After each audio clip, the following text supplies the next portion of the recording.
Number one, remember you need to always get the realist report.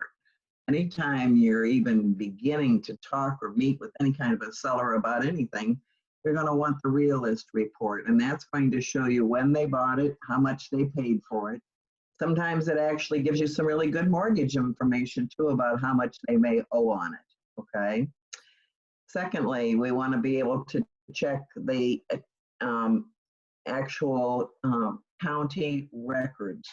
Okay, so you're going to go into the county that the home is located in and go and check and make sure that indeed the taxes are up and up to date, and as well as knowing for sure that, you know, everything is on the up and up as to who owns the property. Last but certainly not least, you're going to want to be able to also at the same time or as soon as possible order a tax and legal. They're free of charge. They come to you from Woodland, Chicago Title. You simply send an email over, and when you do that, then they will send you the actual tax and legal. That's going to tell you how many parcels. It's going to give you a lot more information about the home and the whole status of the transaction that had occurred previously with your seller. So it's always a really, really good idea to do at least 2 out of those 3. And when you have time, you then get the tax and legal. If you were to actually talk about what's required, and I would have to be honest and say, you know, it's a requirement that you have a tax and legal. And let me explain to you why. For instance, I sold a HUD property when things were really tough back in 2008, I think it was, 2007 it might have been, in an area in Akron. And when they had foreclosed on the property, unfortunately, HUD had only foreclosed on 1 parcel. So as I was working with buyers at that time, and I did my homework, I found out indeed a whole parcel that was right next door to it that made the property a lot more valuable, but they hadn't foreclosed on that. So we had to wait to close. So this is something as a listing agreement, you never want to be in the position of making that kind of a mistake. All right, so let's get started. I'm going to read a great portion of this to you because it's so important to understand that you need to be able to either read it or paraphrase it to a great length to be able to be effective and when you're doing your listings.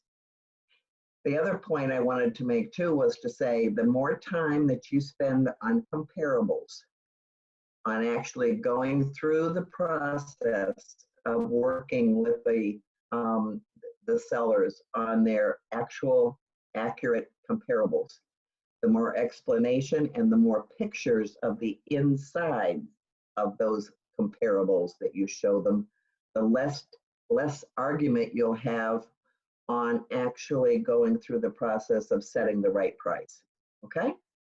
All right, appointment of agent and broker acceptance. In consideration of this agreement as evidenced on your signing below, to use best efforts in finding a purchaser for my property located at and known as, and what you want to do on line 3 is the legal mailing address.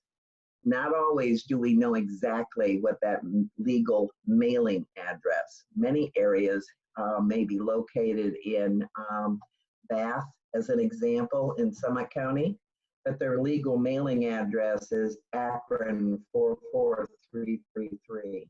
So that's just an example of the different things that you get into.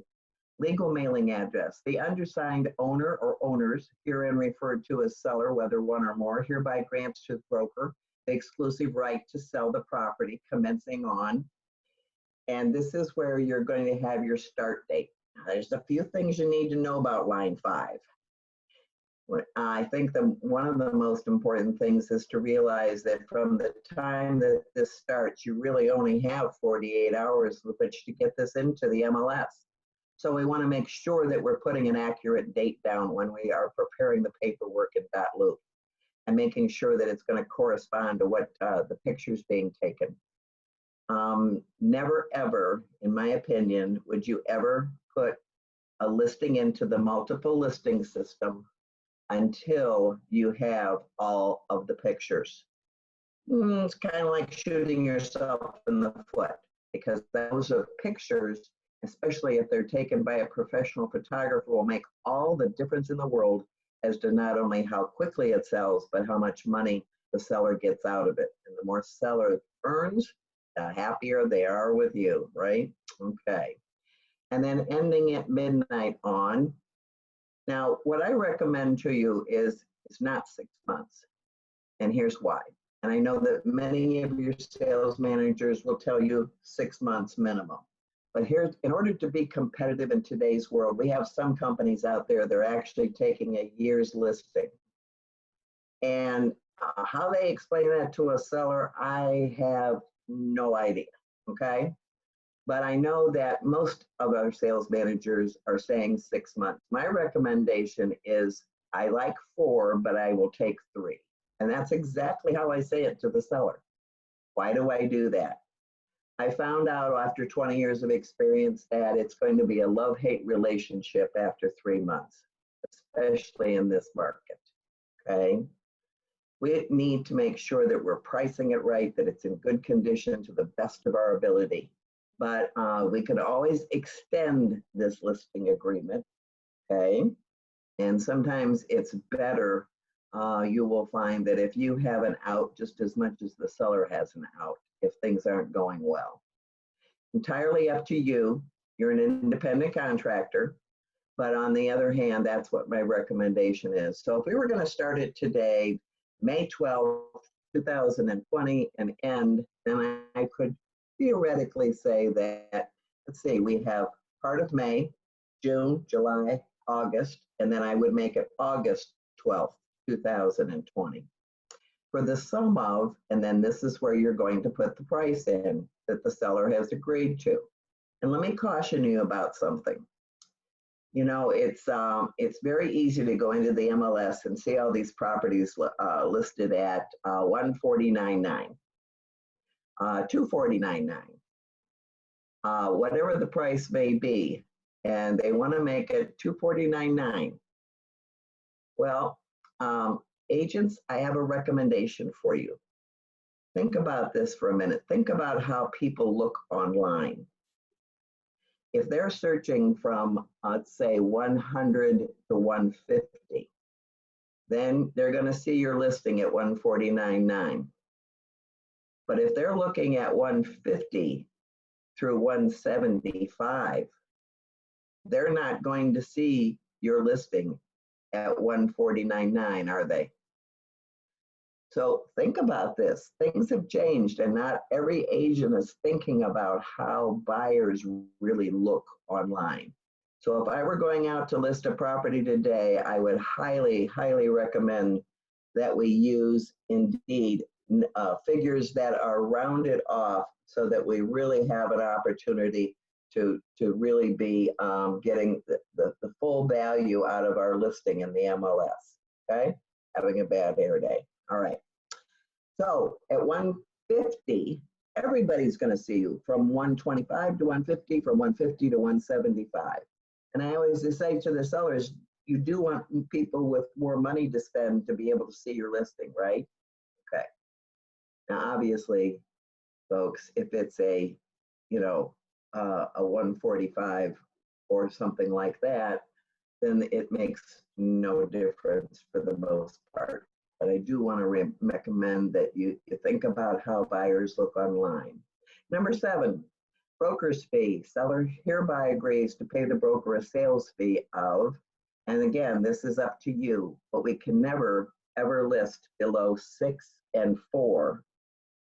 6% of the first 100,000 and 4% thereafter without broker authorization, without your sales manager actually agreeing that that's going to be okay. All right. 6% of the first 100,000, 6 and 4, meaning 6% of the first 100,000 and 4% thereafter, or perhaps 7% of the selling price, perhaps 7/4 or /5.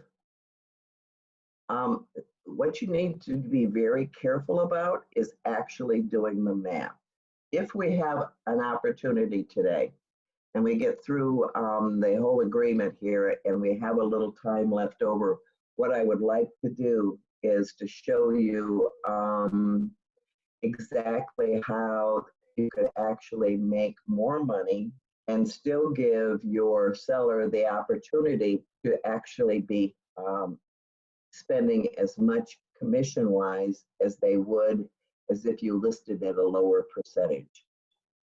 In other words, what we do is we do a blended rate, okay? So in saying that to you, we'll talk about that a little bit later. So a selling price or a minimum fee of $3,500. On line 8, $3,500 is what you need to be putting in. Now, let's hypothetically say it's your very first listing and you're all excited, but unfortunately, it's a property that's at the lower end of the spectrum. So we've got a $40,000 or $50,000 house.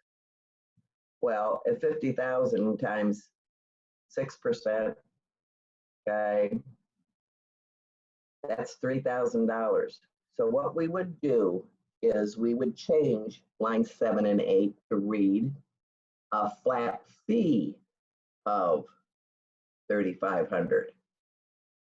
And that's perfectly acceptable. That way you would be getting $1,750 and the buyer's agent would be getting $1,750, which is much more acceptable to a lot of buyer's agents that are out there than being told it's $1,000 or $1,200 or something like that as a commission. Remember, buyer's agents work just as hard as we do as listing agents. So whichever is greater on line 8, plus an additional $245 sales fee. And the first question that I get from agents is, what is that sales fee for? Well, now let's think about the fact that the company has to hold on to documents for 7 years. Not only that, but there's going to be approximately, when you really think about it, 278 people that touch an agreement, touch all the paperwork before it gets done. So we are in essence charging a service fee or a sales fee in order to do this for them. There is no commission paid on the 245. So it's payable if this property is sold or exchanged, or broker submits to the seller a written offer to purchase acceptable to the seller, signed by a ready, willing, and able purchaser during the term of this listing. Whew, what does that mean? What that means is this, is that you actually are going to be in a situation where you are indeed saying in this agreement that we're going to charge the commission even if they turn down a listing or a ready, willing, and able buyer, okay? It's not necessarily true, but some of these things in this listing agreement are made and put in here to protect us, okay? And we're going to talk more about that as we get down a little further into this agreement. But the idea is that some companies really do take advantage of that. And if the seller turns down a ready, willing, and able purchaser at full price, okay, that particular company may choose to put this into action. We normally, being one of the most ethical companies in the entire industry, would never do that. Okay. Line 11, agency authorization and instructions. The seller agrees that the broker and the broker's agent named herein shall represent the seller as described in the Consumer Guide to Agency Relationships provided by broker at the time of signing this agreement. Well, hopefully you've had it signed a long time before they are actually doing this agreement. But at least for word's sake, that's meant to remind you, meant to remind you that you need to make sure that you have it. Seller authorized broker to offer only buyer's broker agency to co-brokes. Now, some of this terminology is not familiar to your sellers. So we have to sometimes say the co-broke is the agent that's really going to be showing your house. Very seldom does a listing agent show their own listing. Certainly at open houses and times when we get buyers calling who are unrepresented, that's true. But for the most part, they need to understand right from the very beginning that you're not going to be actively showing their house day in and day out. But that's going to be the co-broke, okay? All right, unless otherwise approved in writing by the seller, that's line 14, meaning if there's an adjustment that needs to be made for some reason or another, that we would have to have a separate addendum saying what that agreement would be. For the property that is sold by co-broke company, broker will split the commission as follows. Line 15 is critical, absolutely critical. Why? Because we are one of the few companies that actually has this in their listing agreement. The co-broke company will receive, and that would normally be 3/2% or the equal amount of that. Okay? That's what the way that this needs to be interpreted is our company believes strongly that it needs to be 3/2% or the equal amount.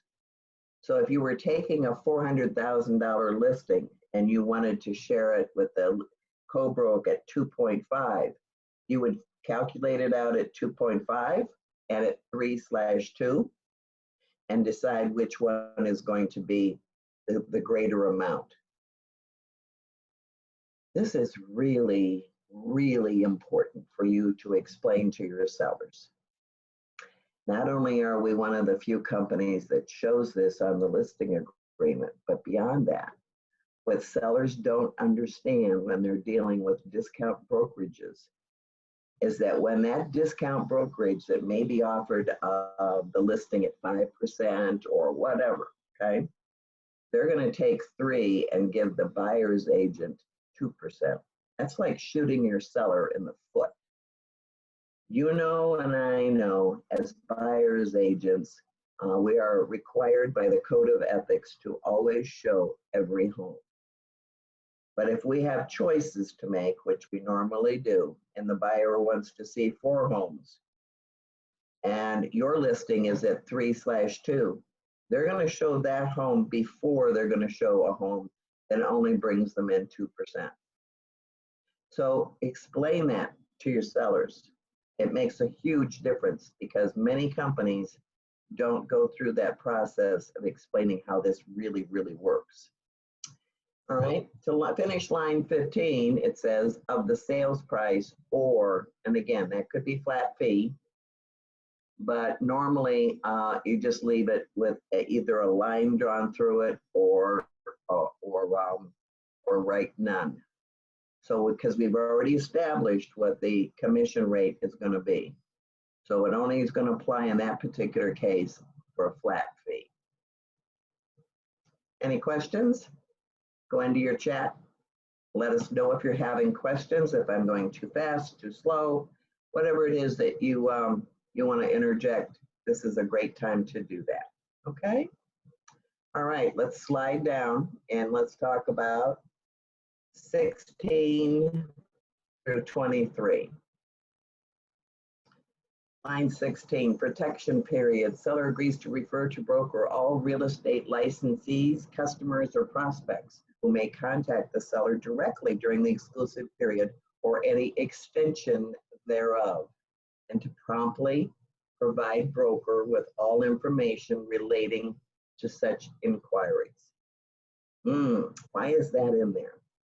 Well, because I've even had a situation with one particular seller where I had his home listed and everything was going fine, but the property got shown, and the next thing I knew, that buyer was at his back door going, how about you take your house off the market, Mr. Seller, fire your agent, and then you and I will do business on the side. Now, fortunately, my seller was trusting me enough, and also the relationship was always so good that he let me know that this had happened. And I said, do you remember our listing agreement? That's why that's in there, okay? Is that we're spending our time, money, expertise in marketing your home, and therefore that's not acceptable that we would take your house off the market so that you could do business with someone else. I assure you, if that buyer is genuinely interested at a really fair price, that there's no reason for that person to be necessarily acting like that. Okay. All right. Having said that, that's why that's in there. All right. Line 19. If further agreement that the seller will pay the commission described above if the buyer had contact with the broker or any real estate licensee regarding the purchase of the property during the exclusive period or any extension thereof, and the seller knew and had been advised in writing of such a contract. Well, in English, that again is referring back to the fact that we can't permit people to actually be in a situation where they are, taking advantage of someone who wants to take things off the books and be able to do this in a private way.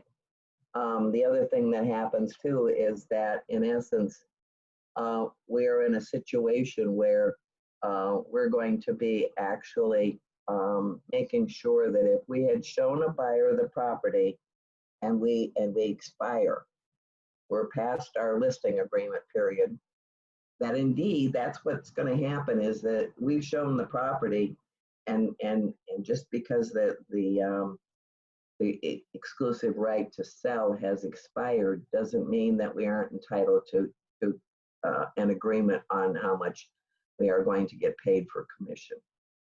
So it keeps everything fair, okay? All right, 22. However, the seller shall not be obligated to pay said commission if the seller enters into a written exclusive right to sell with another real estate broker during the protection period, okay? All right. Line 24, seller also consents and authorizes in the event of a sale or exchange of the property, the seller agrees to convey a good and marketable title and sufficient deed of general warranty or a fiduciary deed if in the seller's capacity, or other form of deed acceptable to the seller with all dower rights relinquished, okay, and released. What you might start to do at this particular point with this agreement is you might start to actually begin to paraphrase. But until you understand and can relay this correctly to your sellers, then I always recommend continuing to read it. Okay?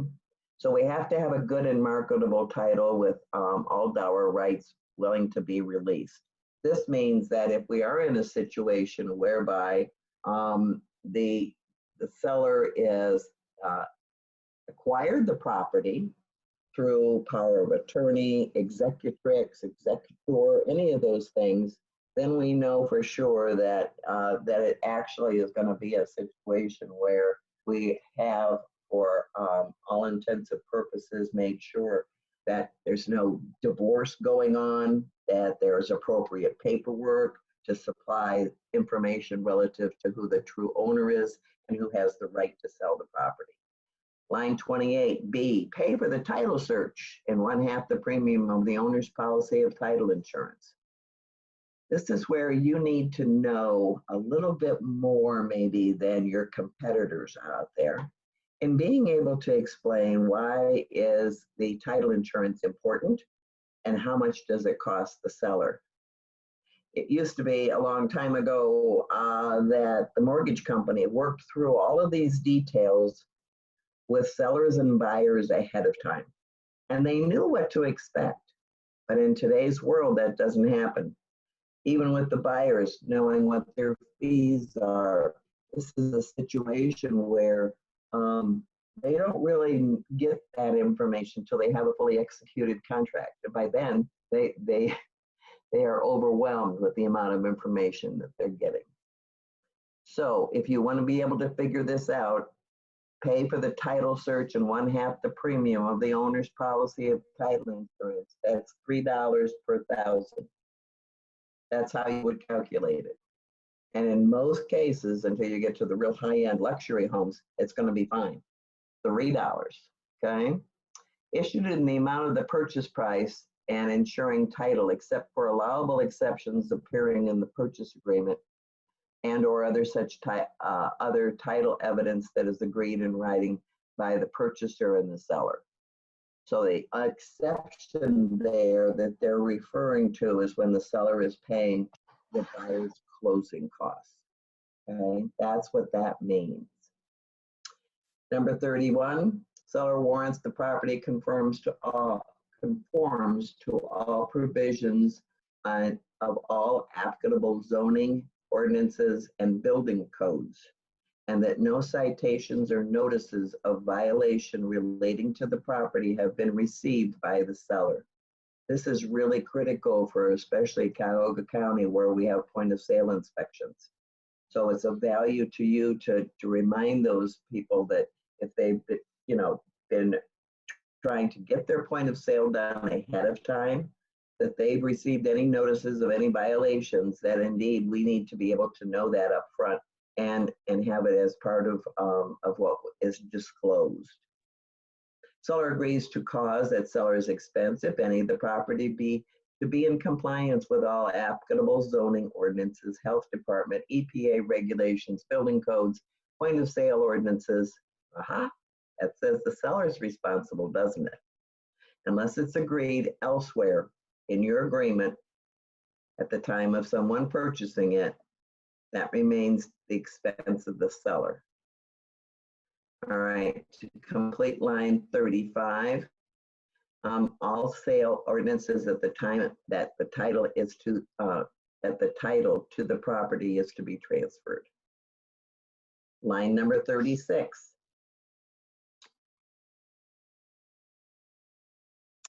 Seller agrees to complete the state of Ohio residential property disclosure form unless exempt. Promptly provide written disclosure of any material defects which are or may become known to the seller, including without limitation inspection and engineering reports in the seller's possession and inspection reports or results from transactions that do not proceed to title transfer. All right, again, what we're saying here is that property disclosure is really, really important. There's nothing worse than a buyer finding out the seller didn't disclose something when they did know it, okay? They lose all confidence in the transaction. So we're reminding the sellers, and of course at this point, they probably have already filled out their property disclosure. It doesn't hurt to go back and just remind them, okay, that in the ongoing process of having the home inspected, should anything come up that's a latent defect and it's found out, and that particular transaction doesn't go to closing, that they are going to need to, by law, okay, disclose those things that have been found and either do the corrections or at least disclose them. Okay. All right. Number 3, complete the federal lead-based paint disclosure addendum if the property was built before 1978. I think most of you know that by now. Okay.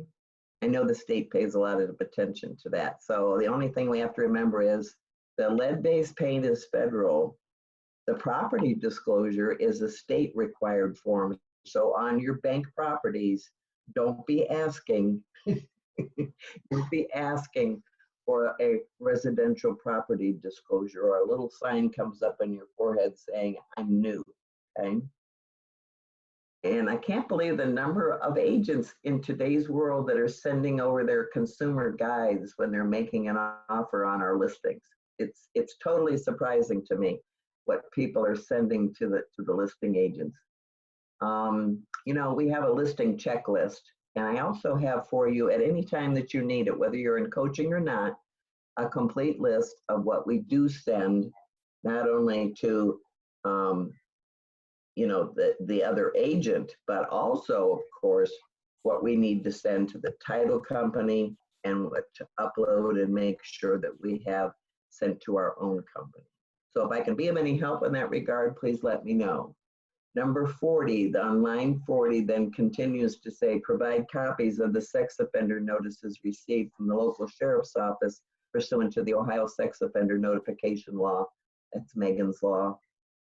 Okay, so we have to remember to ask. And if that's the case, and they look at you and they say, I'm sorry, I don't want that disclosed. At that point, you really need to walk away, because now you have information that they have received notification and that they don't want it disclosed. So you need to walk away from the listing. It would be very similar to someone saying to you, I don't want to sell to people with purple hair and green ears. Sorry, it doesn't work for us. Okay. In the event of any claim or causes of action arising from the seller's failure to disclose any such disclosure information as listed above, seller agrees to indemnify and hold broker and its agent harmless from any such claims, including attorney fees and costs. Seller warrants that there are no encroachments, pending lawsuits, foreclosure, divorce actions, assessments, tax, utility, or mechanics liens, or any other matters that could affect the seller's ability to provide clear title to the property, except as follow. And on line 46, none is what you need to write in there. Okay? Try not to leave blanks on agreements. Okay? This literally is a contract that the seller signs with us. Unlike the purchase agreement where it's an offer, this is literally a contract between you, your broker that owns the listing, and your sellers. Okay? Seller further agrees to obtain at seller's expense all federal, state, and local government required inspections. Okay, on to page 2. Roberta? Yeah. Agents are putting some questions in the chat bar. Okay. Let me see if I can bring. Just in case you want to handle them as they come in rather than at the end, like I know you like. Great. Tell you what I'm going to have a little trouble doing is my chat bar is not showing. That's okay. In the little bar in the top where your view options, click the down arrow. Let's see. And your options. It'll show it for you there. But for right now, we have 2 questions. So let me chime back in and pull my chat box up really quick for you while you're looking for that. Here we go. You found it? Yep. Okay. Let's see. Let's start with Joe. Can you use pics from old MLS listings? No, Joe, you can't. The MLS does not allow you to do that. And most of the time, they're bad anyway. But at any rate, because I'm a real advocate for professional photography, the MLS really has those as exclusive pictures that you can't copy or use at any time. Lori Weber, to everyone, no, they are the photographer's pics that they have the rights. Yeah, she's saying the same thing I am. Next question, Susan, is there a completed cheat sheet available that we could reference to? Okay, Susan, might need a little bit more information from you on this. Let me ask you this. When you say, yes, I have cheat sheets, and it would be, there's one in .loop that tells you all the paperwork you have to have for your listing, okay? But I also have some others available for you that might be very helpful. Can you be a little bit more specific? the checklist, right, would be a cheat sheet. That's true, Joe. But when I think Susan might be referring to is something that's a little more detailed for the listing agent. And I just want to be able to clarify exactly what she's looking for. So Susan, give me another chat, okay? Okay. And while she's doing that, I'm going to X out of this and continue, if I may. All right. Line 48, home warranty. Seller agrees to provide or not provide a limited home warranty plan from America's Preferred Home Warranty at a charge of $425 or whatever. Okay. So let me go back up. Sorry. See if Susan got back to us here.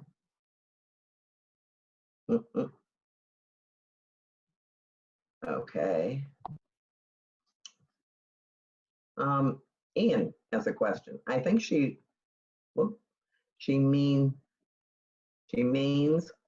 all your insight to what to fill in. I have a copy of this as it is filled in correctly. Yes, Susan, I do. Okay, and I would be glad to send that over to you. Joe, duplex is $750 for America's Preferred Home Warranty. That's true because you basically have two houses. But whatever the home warranty is that applies is when you would be addressing with your sellers. And then buyer and seller contract already completed. Yes, Susan, I do. And I will be glad to send that to you so that you can actually see as a sample exactly how this would be filled in. Thanks, Susan. And thanks everybody for contributing. I appreciate that. All right, so I'm not going to go into much detail about the seller's home warranty because if you read through it for yourself, 48 through 52, you know that the home warranty plan is out there. What's important to remember is this. We have to make sure we offer it to everyone. What we do for one, we do for everyone. Therefore, whether they accept the home warranty or decline it, the paperwork still has to be signed, still has to be filled out. If they are accepting it and they want to be able to put it into effect, not only to protect the buyer, but themselves as well, then we have to fill in the data for Jake so that we get paid for that home warranty. Okay. That brings an extra $100 and into the company, and usually means $60 or more towards your own pocket. And that's because it does take a little bit of extra work to do the data form, but on the other hand, we have to do something according to RESPA to quote, quote, earn the money. So that's the rationale behind that. Okay. All right. Let me see if we've got another input here. My screen is very sensitive about the way that it wants to. Let's see what we've got. From Lori Weber, I'd like one too, Roberta. Okay, you got it. All right. I'll go back and check with everybody after the class. All right. So now, included in the sale. Now, I'm not going to read this to you. I'm going to inform you of how important this is. Okay. This is one of the biggest areas of contention between buyers and sellers. And it never ends. And really, I think a lot of it has to do, if you think about it, when prices are going up and up and up, inventory is low, prices are going up. When this happens, expectations go up as well. Okay. So now in saying that to you, we have to be very, very careful that we, as the listing agent, pay attention to all of the details. It was like me going out and listing a home and saying to the seller, well, do we have a garage door opener? And he said, yes, we do. And being the trusting person that I am, I didn't go out to the garage and actually put it in action. I just assumed that that person would tell me if it didn't work, okay? So I listed it in the MLS. Guess who bought one? I did. Why? Because then the seller got a little difficult. He didn't get exactly the amount of money he wanted for his house. And then at that point during the inspection, found out garage door opener didn't work. And therefore, because it was in the MLS, it became my responsibility. So the moral of the story is pay a great deal of attention to all of the details. We are in a detail business. So are all of the drapes and curtains staying? If not, we've got to make a note about that. Awning, screen, storm doors, does it have screens? Did you check? I'm just saying. All right, so pay a lot of attention to this kind of thing. And why on line 57 they threw in the word disposal, I have no idea, because we're talking about all landscaping and then disposal. And then go in, remember smoke detectors are a code requirement. If the seller doesn't have smoke detectors on each floor, it's going to be called on by the home inspector that needs to be taken care of, okay? Unless we're selling, of course, a distressed property. Automatic garage door opener and the number of controls. So we, as listing agents, are making a commitment that if we say there's going to be 2 and they drive off to 1, which is what happened with another home that I had listed. They drove off and they moved to Indiana, and they still had the remote control in the car. So at that point, I also bought a remote control. So please learn from my mistakes, okay? All right. Let me see if I've got some more questions up here and see if I can get to these. Okay. Let's see. When the seller has the seller upgrade on the warranty at the time of the listing, is it transferable at transfer to the buyer? No, the buyer's coverage is so much more extensive, Marty, than what the seller gets, because at that point, normally there would have been a home inspection. So the seller upgrades do not transfer to the buyer. The buyer has their own coverage, again, which is more extensive. Okay.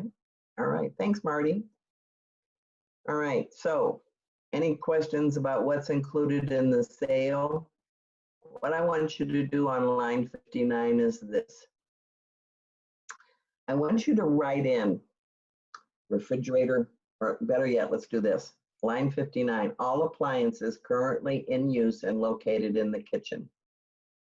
If you were doing a purchase agreement, I would tell you to always write that in as well. Why? Because we want the seller to understand just as much as the purchaser does that what they're seeing in the kitchen, whether it's stainless steel or, Harvest Gold, I don't care, but on line 59, make sure your seller understands it's the appliances, if they're leaving them, that are located in the kitchen and in use, okay?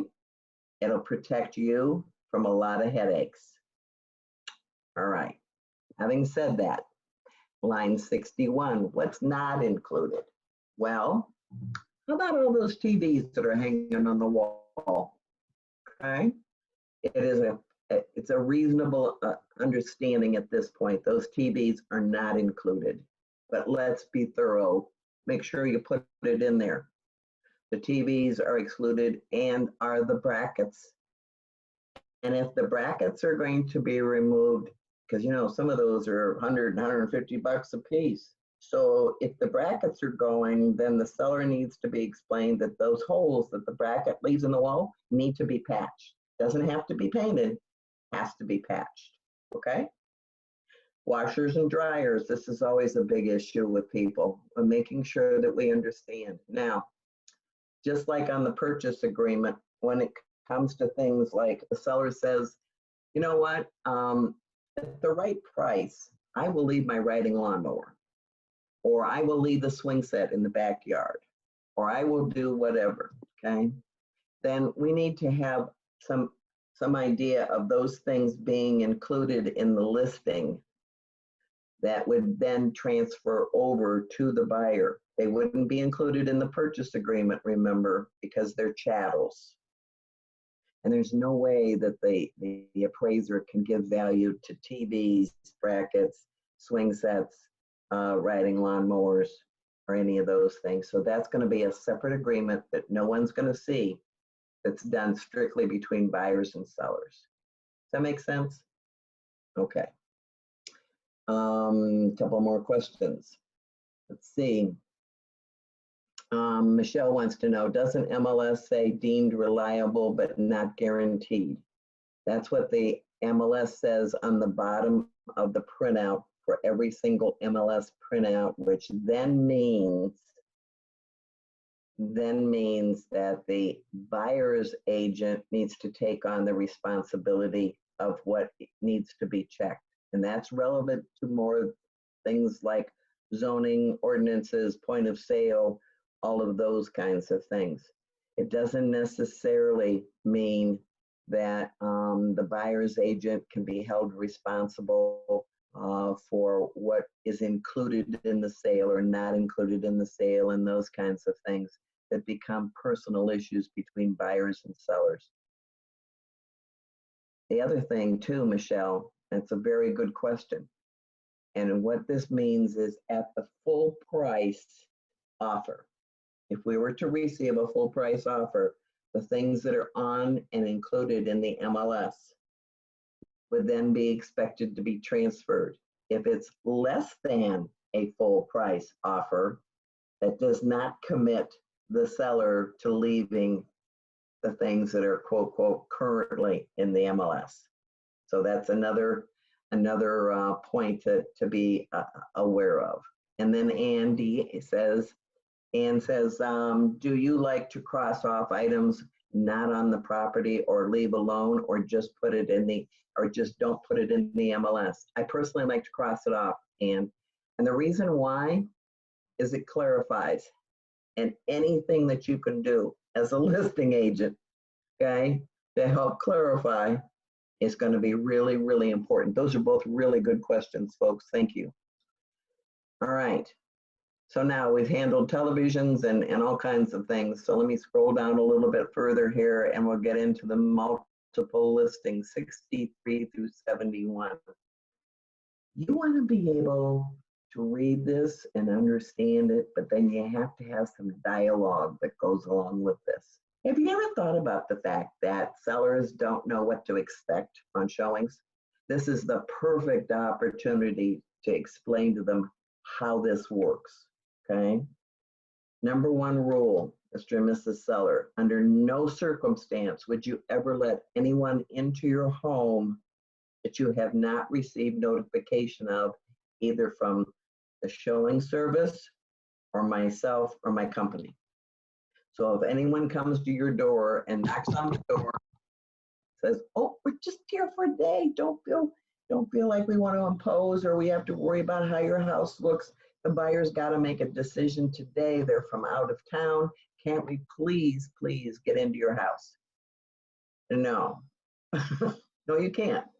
And Mr. Seller or Mrs. Seller, you need to look at that particular person at your door and say, call my agent. Call my agent. They'll get you in. Okay? That's a very important rule. I had a 85-year-old lady who was selling her house, and I called her up to say I was on my way over to drop off some additional flyers for her flyer box. And she said, well, I hope these people are still here so that you can meet them. I said, what people? What people?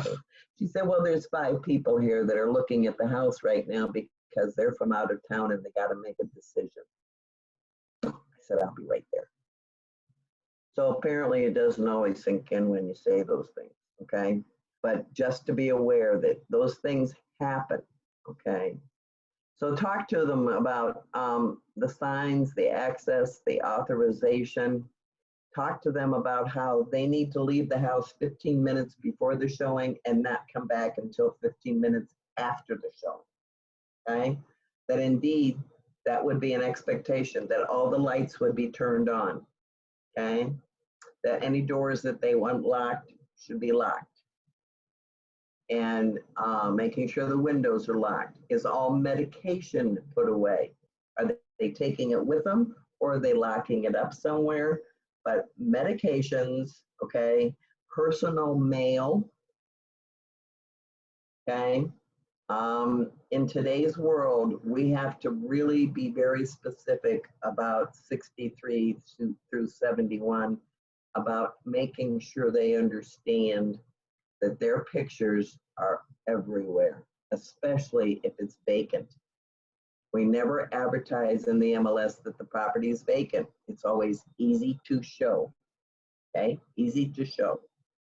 But in doing that, we also understand that some lights need to be left on. Maybe some timers would be a really good idea for some of these homes.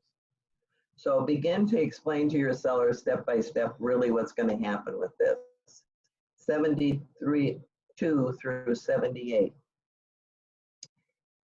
Signs are really important. They're the number 2 reasons why a home sells. Besides our great marketing that we do and the internet, the number 2 reason is the for sale sign. Now, it's not so bad right now when it's still late at 8, 9 o'clock at night and it's still light out. But in the wintertime, this is really, really critical. If you cannot find the property address as you're driving by without that real estate sign. And if the seller says to you, as an example, I don't want the neighbors to know my house is for sale. Well, Mr. Seller, gosh, I think by the time that the neighbors see 2 or 3 cars pull in your driveway and people get out and go in and they know that you're not home, I think they're going to figure out your house is for sale. Okay. So, I mean, sometimes we just need an explanation to sellers as to why things work the way they do.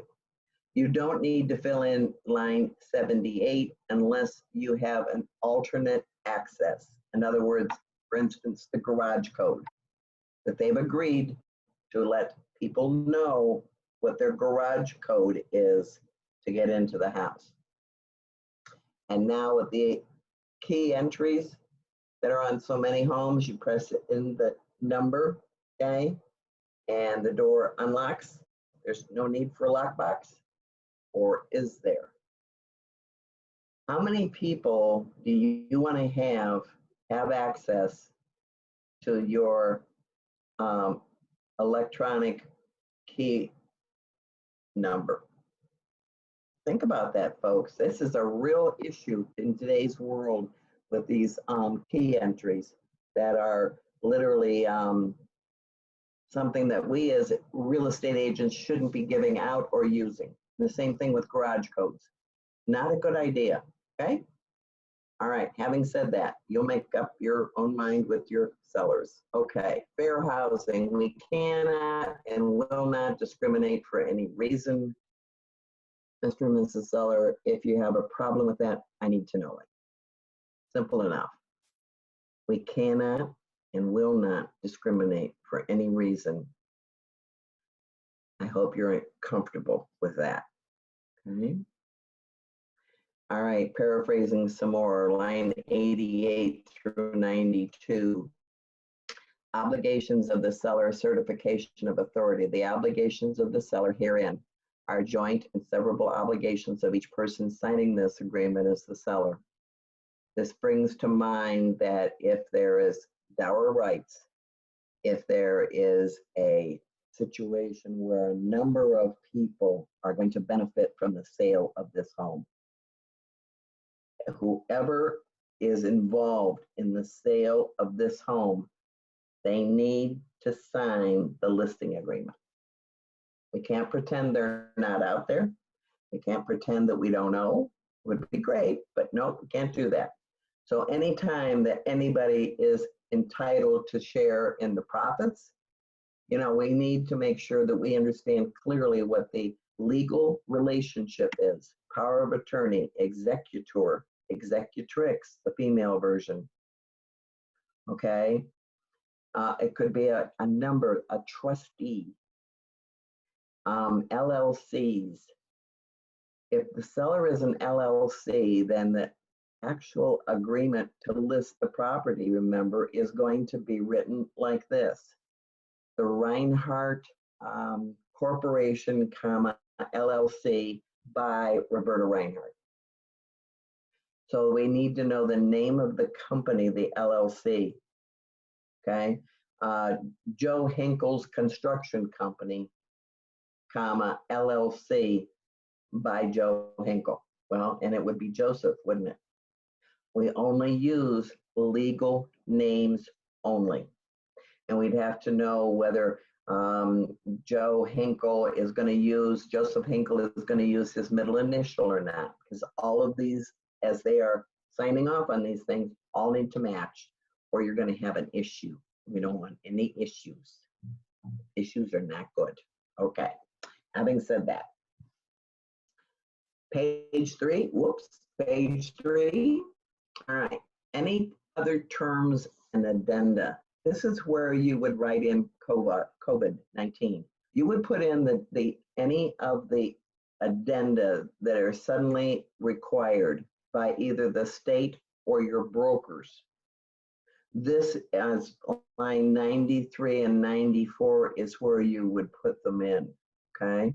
They're going to fit better on those lines than they are down there at 100 where it says other.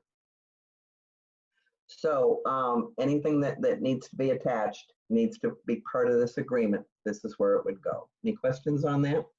Okay, let me see if we have any more that we need to check on here with chats here. Let me just, okay. Doesn't look like we have any. Okay. Having said that, you're going to mark everything that's appropriate. Again, for the most part, if there's a coming soon addendum, okay, and we have specific rules that we have to follow in order for that to be something that's acceptable to the MLS, the home warranty, wire fraud, all of these things that we have signed first. This is the listing agreement is the item that you should have signed last. Why do I say that? Because it's a rule and it's written somewhere. I don't know where, but it's written somewhere. There's a rule that we go for the easy yeses first. So it's really easy to do the affiliateds, okay? Get all the affiliateds out of the way. Any kind of, additional paperwork that you know that is going to be required. Obviously, there's a slew of things that we have to have included when we upload our listing into .loop, okay? All right. Then it gets a little more stern, and you can tell because the typing, the type gets dark print. Seller shall not enter into any other agreements to sell or lease the property during the term of this agreement with any other broker. The signatures of all owners of the property are required on this exclusive right to sell. Seller certifies that the signatories below, other than broker, have fully authority to enter into this agreement and that no additional parties are necessary to convey real estate. This is a good reminder for you that if we do have any of the things previously mentioned, like power of attorney, executor, trustees, all of those pieces of paperwork need to be acquired at the same time you're listing the house. Why? Because if it sells quickly, it could take a week, 10 days, 2 weeks, even more to get some of this paperwork acquired to be able to know for sure exactly who the players are, who the sellers are, but more importantly, proof of the power of attorney, executor, trustee, all of those things. I had a situation once where I had a house that was $450,000 in Richfield, I think it was, and what happened was the title company wanted the original trustee papers. Well, the seller had already moved to Arizona, so it took quite a while for them to be able to access the originals and then get them back over to me and me to copy the title company. okay? So be aware, okay? This is a legally binding contract. Pay attention to 106. If you have any questions of law, it is recommended that you contact your attorney. 99.9% it's never going to happen, but every once in a while you'll find one that wants to have their attorney look it over, okay? So just a reminder.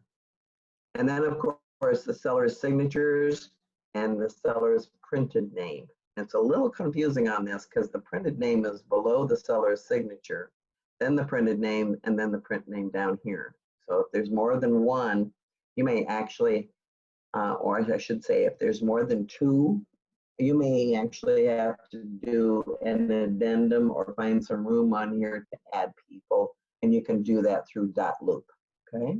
All right, and then again, the agent sales associate signature, and then typed in is broker company name, printed name, that's you, phone number, and date. And whether or not this is a relocation, okay, or not. All right, so having said all that, we pretty much have completed this, this listing agreement. And if at all possible, and we have a little extra time, what I'd like to do is walk you through some of the other components that make your listing more successful, if I can. First of all, and let me again check and see if there's anyone who's got any questions about anything. Okay. What address is used if the owner does not reside at the property? Good question, Michelle. The actual address is the current address of the sellers at the time that this has been being signed. So if they've already moved, title company needs to know that, okay? We need to know that. This is a mistake that a lot of people do and don't think about it till it actually happens to them. Let's say that the sellers have listed their property, they're still on the property, but they're moving to Arizona, okay? And they're going to move immediately.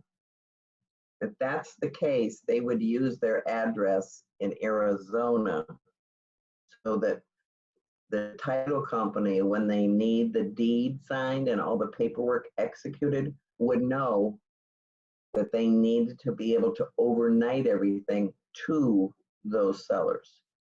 And that's why you're going to be in contact with your title companies. You need to be able to, first of all, call them up and introduce yourself. Say, if there's anything that you need, please don't hesitate to get in touch with me. I'd be more than happy to help you with whatever it is that I may have not included or that you need. Number two, anytime there is a situation where things are going to need to be overnighted, you're going to call them up about a week in advance, okay? And you're going to go through the process of saying to the title company, and remember, the sellers are not in town, they have moved. I don't know how to break this to you, but most title companies don't read all the details. They assume they know. So that's why it's important for you to be a professional and to stay in touch with those title companies, whoever they may be, because that's the best way to avoid problems in the very beginning. It's kind of like not remembering to tell your seller that they have to cancel their homeowner's insurance for the date of transfer, that they need to be able to get their final readings on all their utilities. And never, ever do we, under any circumstances, shut off utilities. The seller calls for final reading first, and then from there, the buyer can call after the sellers talk to them, the utility companies, and at that point, then the buyer can then transfer. Does that help? Okay. I have closing checklists for you. I have individual closing check. When I say individual, they're not coming from Coldwell Banker.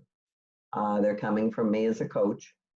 And those checklists walk you through, after you have a fully executed contract, exactly what it is that you need. Okay? So let me know. Just send me a text or an email and let me know how I can help you best. Oh, we got some more questions coming up. Ann wants to know if a spouse will release dower rights. If spouse will release dower, does that person still need to sign if they are not named on the deed? Another excellent question. Everything is in her name, as an example, okay? And she happens to be married, and he's willing to release dower rights. Well, he's not going to release dower rights until the time when we're actually completing the transaction and the property is being transferred. The title company doesn't have them come in early to release dower rights. So I'm not an attorney, but what I would suggest is that indeed, if that's a situation, I would always have that other spouse sign the listing agreement. They don't have to sign everything because they're not on the deed and maybe not even on the mortgage. Remember, those are two separate documents.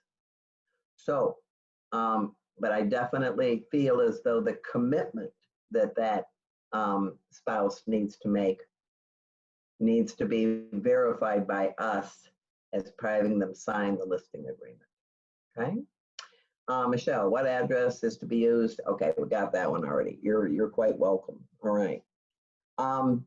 Now let's talk about some other things involved in this listing. I've already talked to you about the fact that the time that you spend and the thoroughness with which you actually do your comparables is really, really critical. Okay. What I'd like to have everybody do now, if you have time and you'd like to take a few minutes, I want you to do something for me. Could you turn on your phones? I know that's an unusual request, but fire up those phones and let's go over and go into our calculators. And I want you to do an exercise with me. Number one, we're going to list a house at $150,000. Okay? And we're going to list it at 7 and 4. That's the percentages. Okay? 7% of the first 100,000 and 4% thereafter. So take 7% of the first 100,000. That's pretty obvious. That's $7,000. Okay. Now we have $50,000 left over remaining. 50,000 times 4% is $2,000. So multiply that all out, and you should come up with $9,000. Let me repeat that, because some people are mathematically challenged, and I'm usually in that group. Okay, 7% of the first 100,000, and then 4%. Because remember, this is the listing that we're doing. 4% times 50,000. That's $9,000.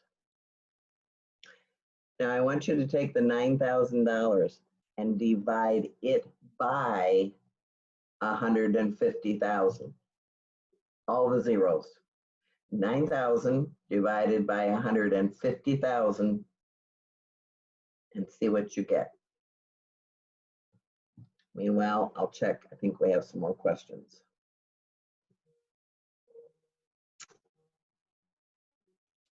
Yes, Lori's thinking out loud. Michelle says, which is more important to sign, the listing or the purchase with dower? It doesn't make any difference, Michelle. No matter what the circumstances are, if the purchaser has dower rights, they should be on it. But I think if I had choices, I'd say the listing appointment's really critical. We want that commitment, okay? All right, having said that, thank you, folks. $9,000 divided by $150,000 gives you 6%. doesn't it? And in doing that, we can list at 7 and 4. We can reassure the sellers that they're paying 6% because 6 times $150,000, which you might want to do it backwards. Take $150,000 times 6%, and you come out with 9,000. Do you see that you can list at 7 and 4, give your sellers every opportunity to have the best interest, the best commission rate, and still at the same time make yourselves a little more money? Because we're going to give, remember, on line 15, we're giving the co-broke 3 and 2 on line 15. Meanwhile, you're getting 4 and 2. Now, if you make 20 or 30 sales a year, do you have any idea how much money that adds up to? Huge, huge. All right, for those of you who are getting this and you're understanding it, then let's do this. Let's take 250,000 at 7 and 4. So the first 100,000 is 7,000, all right? Now we have $150,000 left over.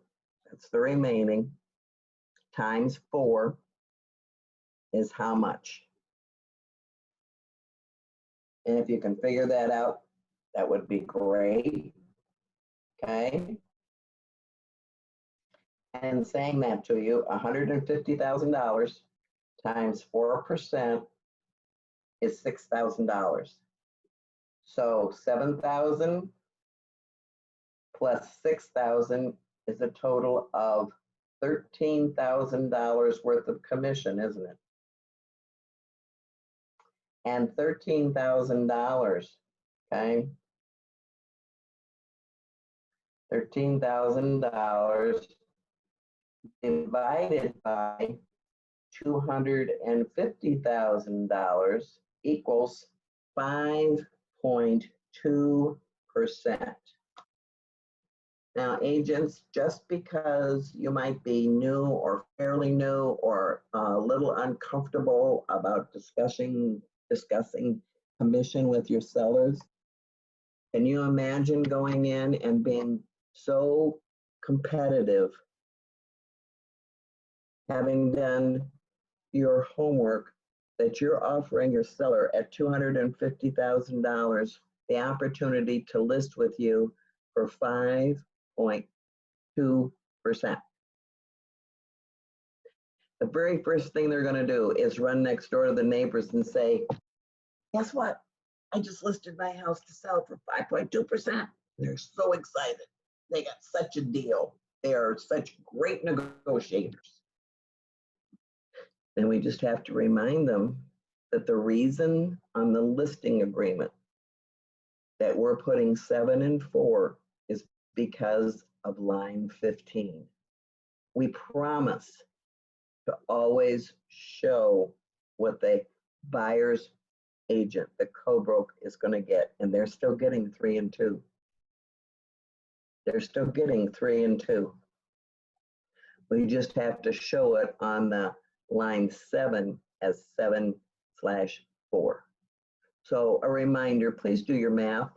Please understand fully that you really have a good understanding of how this all works. And then last for today, I'd like to show you how you can be super, super competitive with some of the leading companies that are out there, okay?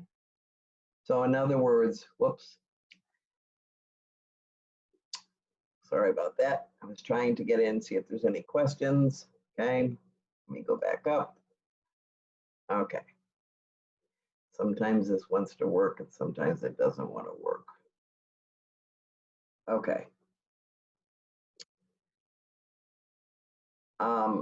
Basically what I want to do here is I would like to be able to walk you through an explanation of how you can be extremely competitive with some of the major companies that are out there.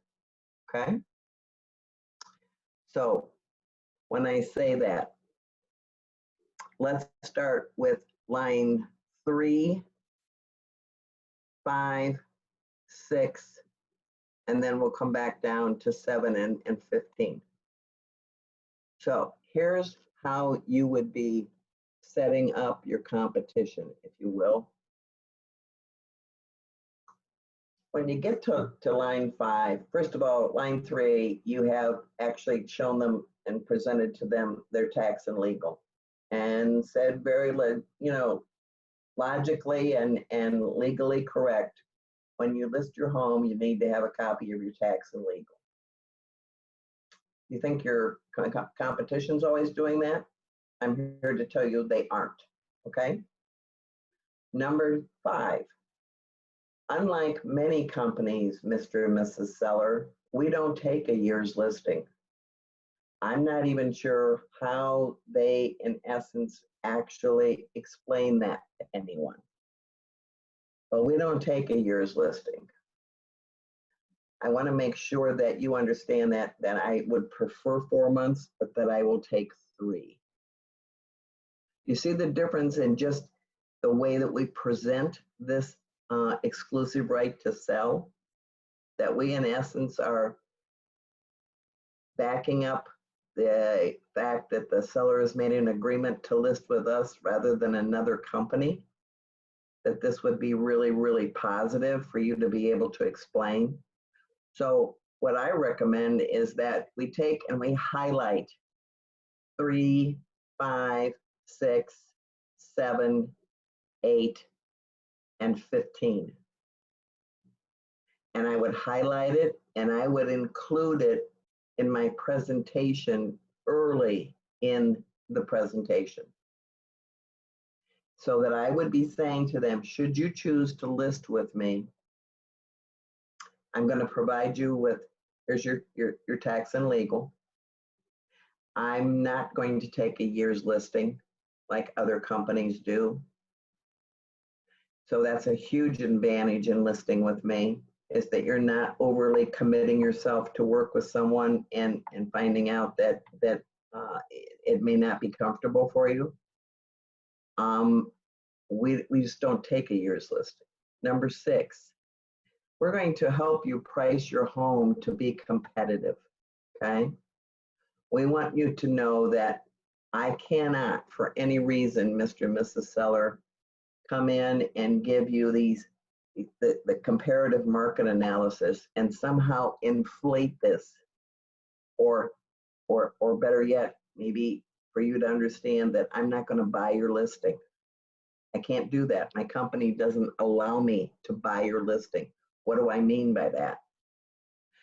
I'm not going to buy your listing by telling you that you can get $10, $15, $5,000 more than you really can, and that we're just simply going to pretend that these comparables are not real. I can't do that. My job is to bring you offers. And in bringing you offers, we have to be competitively priced. So as we go through this transaction, hopefully you'll allow me to have the honor of your listing. And when you do, you'll know that I'm providing you with comparables that are absolutely positively on target. And what that does for you is that means you're going to get offers. And that's my job. Number 7, we are extremely competitive. So I want to make sure that you understand that what we do is we offer you a blended rate, meaning we're going to save you as much money as possible. It's not going to be a straight 6 or straight 7 or straight 8 or whatever it is that other companies may be doing. That we're actually going to give you a blended rate, which then means that you're going to be saving as much money as possible for a full service company. Then I go down to line 15 and I say to them this: We are one of the few, again, we are one of the few companies that's going to promise you in writing that what we are giving you as co-broke, what we're giving the co-broke is an honest 50%. That's what they expect. That's what they need. If the buyer wants to see 4 homes and 3 of those listings are at 3/2, which is what they expect and want, or at least the equivalent of that. And there's this one over here the buyer wants to see, and it's at 1.5 or 2%. Realistically, if I were to put you in that position, that would be like shooting you in the foot. You would be the last home to be seen. And I never, ever want that for my sellers. Okay? Roberta, Yeah. could you please reshare your screen? I'm going to try here in a second. Nope. Hold on. For some reason. Good old tech. Good old tech. Okay. Let me see if I can speaker view. Now, because somehow or other, at least I can get into the chats. Let me do that. Okay. Lori, 6,000. Yeah, she's laughing because she's mathematically challenged. But Lori, I'll sit down and go through this with you as many times as you need. Can you share your screen so we can see the contract again? I thought I had. Okay, I apologize. Let me try and go to. So if you're in your Zoom window and click share screen, go back in that way. Right now we can see you, but we can't see your screen. We just need to turn that. Can you see my screen now? Not yet. Not yet. Not yet. Okay. I wanna. I must have done something. You should, when you click on share screen, your options should show up, and for you, I believe it wasn't in Chrome, it was in Internet Explorer that was showing your PDFs. I see.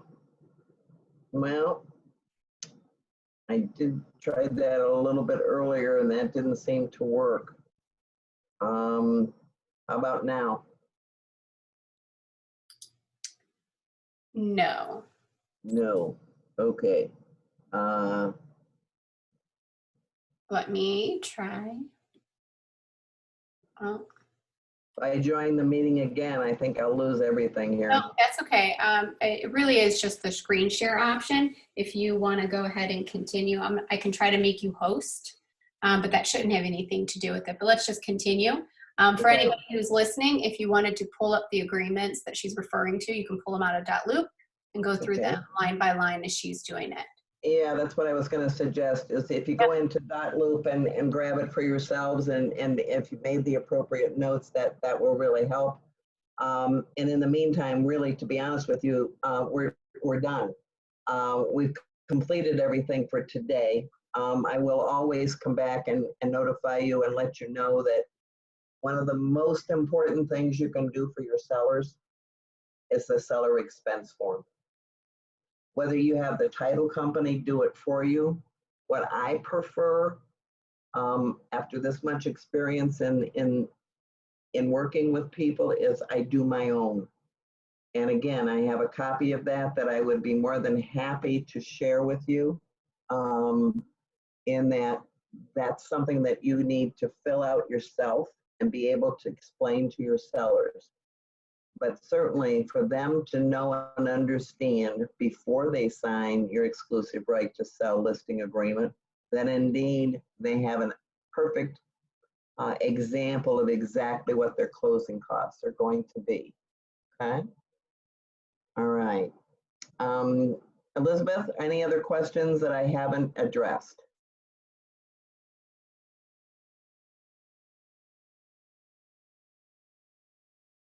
Elizabeth? Sorry about that. I was on mute for a second. I can look through the chat window, but I'm not sure what you've answered because I was on the phone with an agent. I haven't answered anything in the last few minutes here at all. Just want to check before we wrap it up for today. If anybody has a question that wasn't answered, if you could please unmute yourself and then verbally ask us that question and we'll make sure we get that covered. Anything, folks? Give them a minute to go ahead and unmute. This is Susan. I do have a question. Okay. Hi, Susan. Hi, Roberta. Thank you for your information. I appreciate it. As far as the 3 and 2, you know, that the co-broke gets, has it always been 3 and 2? But I remember that it used to be like a straight 3%, correct? Or has that recently changed to 3 and 2? Not necessarily, Susan. It's going to depend. If you're listing a house that's $100,000 or less, it's probably going to be a straight 6 or 7%, at which point you would only be sharing with the co-broke 3%. It's only on the ones that are graduated. Does that make sense? So in other words, if we are at 150, even at 125, it makes a slight difference, but the graduated type listings, and that's really, really important to save our sellers money and really to make us highly, highly competitive. So yes, you are correct. There are times when it's going to be 3%.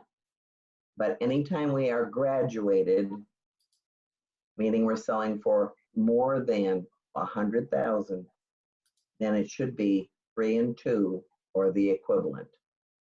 That would be the company's expectation. That help? Thank you, Roberta. You are quite welcome, and thanks for joining us today. Anyone else have another question? Yes, I have a question. I have a question. How are you? Good, thank you, Roberta. You want us to put the mailing address as for the listing, but does that have to match what we put in the MLS? Because there's communities, like there's some houses in Beechwood that have a Shaker Heights mailing address, or you know, other communities like that. And if you put the mailing address in the MLS, it confuses buyers. They don't think it's in the community they're looking. Okay, well, I think there's a difference between maybe the way that we enter it in the MLS and the way that we're actually addressing it based on the tax and legal, the realist, and the county auditor's office. We have to use the legal mailing address for all of our agreements, whether you're representing the buyer or the seller. So typically what happens is, and the one most important thing, and I think it's time we do a comparative market analysis training. And in doing so, it would be really good to understand the 6 criteria that we use to do a comparative market analysis. And one of the #1 criteria is the school system. So to answer your question, Anne, you might choose to put it in under Beechwood versus Shaker Heights, or vice versa, or whatever. You know what I'm saying? You might choose to do that because that's where people are going to recognize it. What you have to be careful of, what you need to be careful of is making sure that when you are running your comparative market analysis, that you're in the same school system, and that on top of that, when we put it into the MLS as that address, if it really truly is in that exact area, according to the MLS. Thank you, but also on the purchase agreement, we have to put the legal mailing address. We can't put the community it's really in. You cannot. You must use the legal mailing address, which is why the 3 criteria I use to say before we even start a listing with anyone: realist, county auditor's report, and tax and legal. Even if we don't order the tax and legal right away or up front, because you know we maybe are not there yet. However, when we go in for a presentation, we have to make sure that we've begun our homework and know exactly what the legal mailing address is. And it has to go on the purchase agreement, and it has to go on the listing agreement for sure. Thank you. You bet. Thanks, Ann. Roberta, Anyone else have? Yes. Roberta, this is Michelle. I think to answer maybe Susan's prior question about the commission splits, I'm not sure if this is what she was asking, but in the past, we used to do an adverse split. So if it was 7 and 5, it was 3 and 2 to the co-broke instead of the 3.5 and 2.5. And if I'm understanding what you're saying, Coldwell Banker is no longer in favor of us doing adverse splits anymore. I don't think it's Caldwell Banker. I think it's an opportunity for you as a listing agent to be able to make sure that we're treating the co-broke fairly. And at the same time, it doesn't have to be 3.5, 2.5. It can be 3/2, and that's perfectly acceptable with the standards that the company has set for a co-broke's fee. Okay. We never put our sellers, ourselves, or the company in a position where somebody decides as an independent contractor to only give out 1.5 or 2% when that's not what the company wants as a company policy to be followed. Okay, that makes sense. And Makes sense. I understand about it being a full split so that the buyer will show the house, because I know there are realtors that only look at the bottom line.